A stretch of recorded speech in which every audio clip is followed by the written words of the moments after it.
Une des premières choses, c'est de reconnaître nos privilèges. Et je pense qu'on le fait pas assez souvent.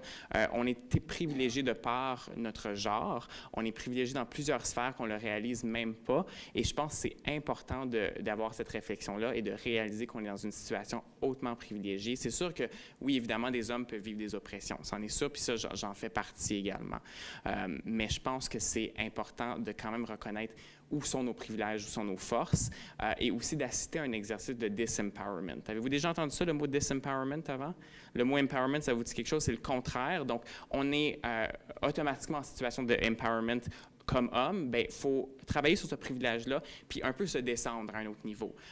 Puis de vraiment, dans le fond, puis je pense que si ça vous intéresse, Francis Dupuy-Derry, qui est un professeur de sciences politiques à l'UQAM, en dit grandement sur ça. Il y a un excellent manuel sur le disempowerment des hommes pro-féministes qui explique qu'on est auxiliaire au mouvement, on est là pour appuyer, et il faut surtout écouter les femmes pour savoir qu'est-ce qu'on peut faire pour apporter un changement. J'aimerais entendre Patrick Ladouceur justement sur la différence entre pro-féministe et féministe, parce que je pense qu'on a besoin d'avoir une compréhension plus large sur ces deux définitions-là, on pourrait dire. Bien, je ne suis peut-être pas l'expert à donner cette réponse-là, mais je peux peut-être donner mon opinion puis comment que je le vois aussi. Puis je pense que je ne suis pas ici pour dire à quelqu'un ou quoi que ce soit comment s'identifier. Pour moi, c'est important de ne pas s'approprier des identités, de ne pas s'approprier quelque chose qui ne nous appartient pas.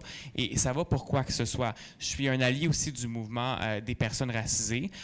Puis je ne m'identifie pas évidemment comme étant une personne racisée parce que je ne le suis pas. Puis je ne m'approprie pas le mouvement non plus. Et je pense que ça vient la même chose lorsqu'on parle de féministes, de pro-féministes. Pour moi, c'est important de dire j'appuie les féministes, je suis en leur comme faveur.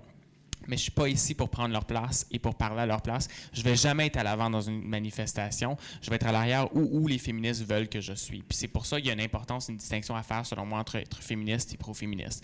Mais encore une fois, je ne suis pas ici pour dicter vos façons de vous identifier. C'est juste la façon que je le perçois.